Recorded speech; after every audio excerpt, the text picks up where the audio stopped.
better with the gay man screaming next door.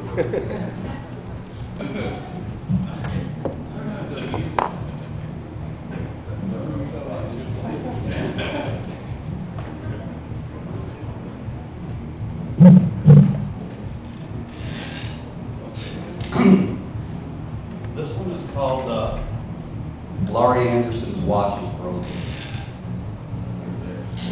I saw my friend Paul at Warren's. He's a web developer, and one of his clients is Lou Reed.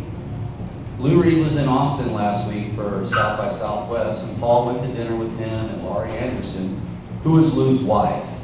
Laurie Anderson is a performance artist who specializes in making weird electronic doodads for visual or acoustic effect. Her watch broke, and she asked Paul to take her to Radio Shack. Going to Radio Shack shopping with Laurie Anderson is akin to going to Micro Center with Bill Gates looking for software, or going to the newsstand with Tom Brokaw, or shopping for condoms with Rocco Siffredi, or picking out fresh fruit with Julia Childs. I could go on with this metaphor. So last night was the end of the rodeo, and the pedicab people showed up to party. They apparently flew in from all over the country to pull fat cowboys closer to the entrance of Reliant on this rickshaw-esque vehicle. Lots of tattoos and piercings. I got in a completely stupid argument with an African rickshaw driver. Some girl lost her purse and wanted to know where lost and found was. On the second floor, lost is when you want something, and found is 3 weeks to 3 years later when you see it. So I turned down the music for her heartfelt description of her purse and where she thinks she lost it. Okay, back to the music. Hey man, turn down the music. She's not finished, huh? I turned the music softer. No man, turn it off. She has something to say. Okay. And the room hears a list of contents in the purse and assurances that you can steal the money, and say she provides scenarios of how you found it and the money was already gone. Okay, music back on. Dude, turn off the music. She's still talking and the people by the pool table were still playing pool and not listening. Look man, we are not in grade school and she's not the teacher.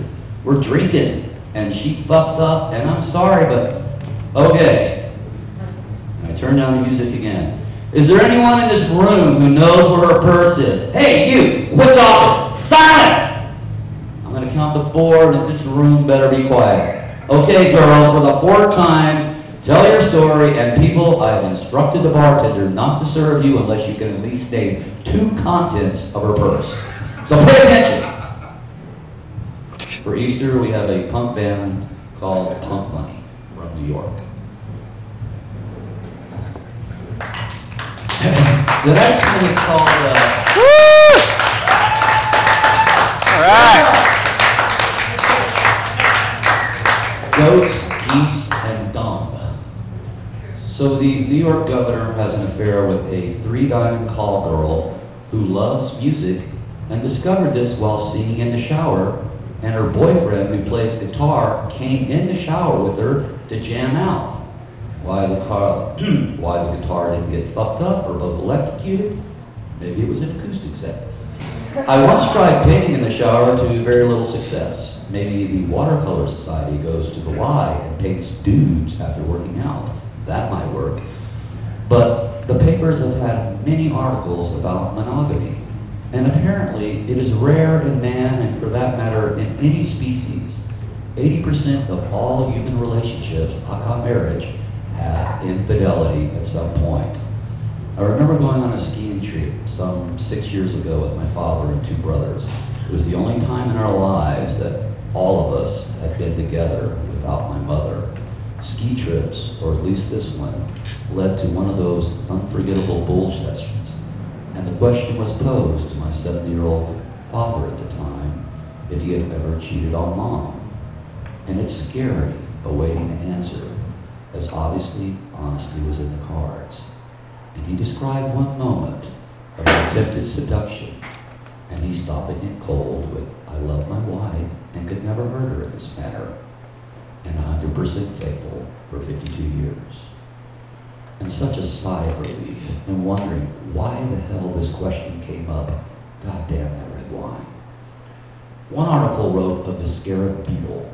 The husband and wife dutifully roll dung into a pile together, then after the obvious bonding from rolling shit with your true love, they get it on.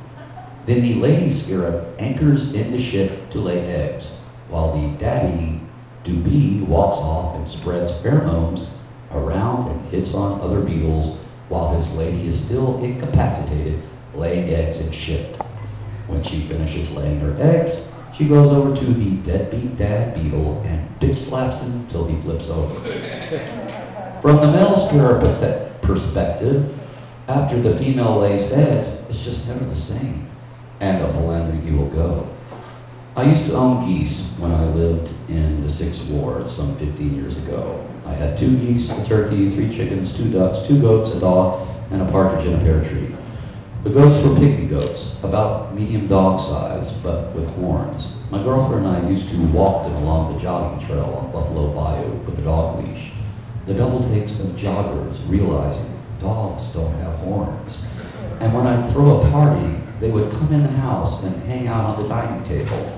And for entertainment, I'd ask someone for $1 and throw it on the carpet and watch the goat eat it.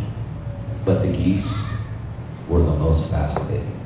They are one of the few species that is monogamous for life. One liked me, or at least didn't attack me, and the other I always had to watch my back or get goosed. I learned the true meaning of that expression dozens of times. Geese were used by the Romans as guards and by the Americans in Vietnam to protect against the Viet Cong snipers. One afternoon, I got a call from a security firm asking if I needed an alarm system to protect my home. I said, no, I've got geese. And they asked me, are they monitored? Then one day, Casper the friendly goat went nuts.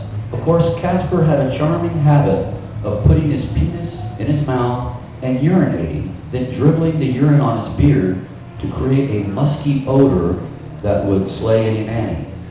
I know if I tried this before a hot night out on the town, I would probably not score. But then again, I've never actually tried it. And attacked Henrietta and killed her. Henry went into extreme mourning and did not leave the place where his lover had died for 4 months. It was really sad for me to see an animal so distraught about losing a companion. And I used to get near him and turn my back, hoping he'd attack me for old time's sake and get off that spot. So if you're with your lover tonight and decide to spend some quality time rolling dung and bonding, he still may be full of shit. Woo! Yeah! All right.